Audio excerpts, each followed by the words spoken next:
Hi friends, இன்றைக்கி நம்ம கூட்டாட்சியின் அடிப்படை தன்மைகள் என்ற தலைப்பு பார்க்க போகிறோம். இந்த தலைப்பிலேருந்து ஆல்ரெடி ஒரு வீடியோ போட்டிருக்கு ஃப்ரெண்ட்ஸ். அது பார்க்காதவங்க பார்த்துட்டு வாங்க, யூஸ்ஃபுல்லாக இருக்கும். இப்போ கூட்டாட்சியுடைய பேசிக் தன்மையை கேட்டிருக்காங்க. ஆல்ரெடி 3 பாயிண்ட் கொடுத்துருக்கு ஃப்ரெண்ட்ஸ். அந்த வீடியோவில் பார்த்துட்டு வாங்க. அடுத்தது 4வது பாயிண்ட் பார்த்திங்கன்னா, ஈரவை நாடாளுமன்றம் கொடுத்துருக்காங்க. நாடாளுமன்றத்தில் 2 அவை இருக்குது.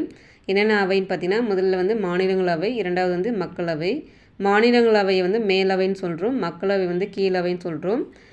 மாநில உரிமைகளின் பாதுகாவலனாக எது கருதப்படுகிறதுன்னு பார்த்தீங்கன்னா, மாநிலங்கள் அவை தான் மாநில உரிமைகளுடைய பாதுகாவலன்னு சொல்லியிருக்காங்க. இந்த கொஸ்டின் ரொம்ப முக்கியமானது. அடுத்தது பார்த்திங்கன்னா, நெகிழா அரசமைப்பு அப்படின்னா என்னென்னு பார்க்கலாமாங்க. சாதாரண சட்டம் இயற்றும் முறை மூலமாக அரசமைப்பில் மாற்றங்களை செய்ய இயலாது.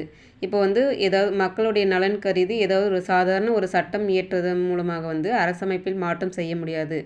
ஏன்னா அது மாற்றம் செய்ய வேணும்னா அரசமைப்பின் பகுதி